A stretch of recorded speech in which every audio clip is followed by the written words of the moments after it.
we were young and dumb and full of whatever, and as the saying goes, and you know, maybe it took us a little in the more early being ahead of the law. '80s, we sort of perpetuated that image as well. Yeah, we were pushing it on people, you know, to Yeah. go along with the scary music. Then we realized you can play scary music, you can play slow and plodding, you can be on a complete bum trip musically and be 1,000,000% positive.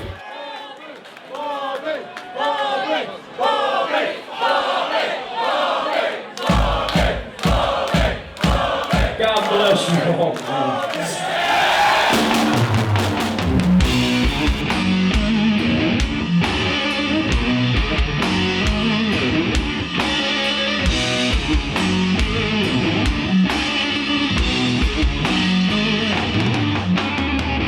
Man and woman try to keep a tie while looking at what passes by.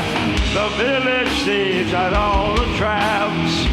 Somewhere someone will have some gaps. Look before you leave, my friends. Should God take you in his hand? Some very small price for your sins you spend. A man with a big boat around the bend.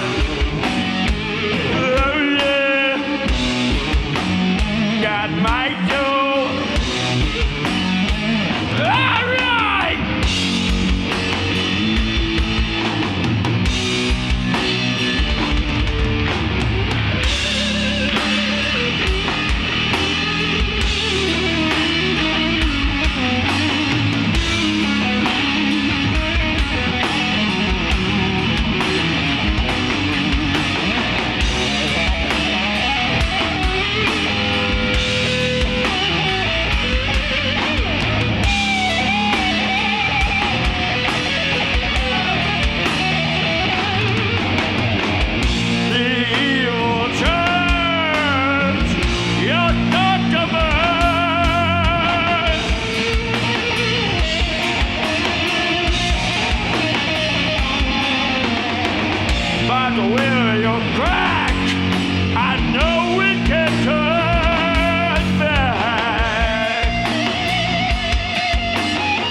Still around the bend.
So was there a turning point where you managed to kind of turn that around as people and as musicians? I think there very much was. It was, I think my turning point, aside from a few other things I'm not going to get into just out of long-windedness, because I got the longest wind in the world, but when I allowed God to come into my life seriously and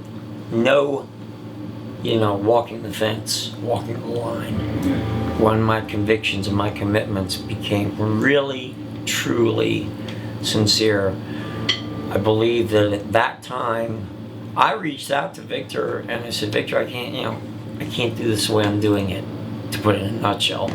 Just the whole thing, it was just falling, it was a train wreck.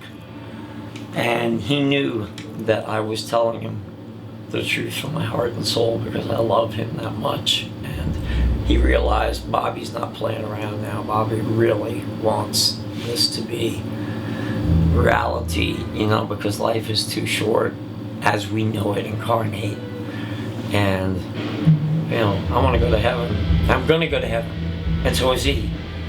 And we know because, like he said, we let go and we let God come into our life.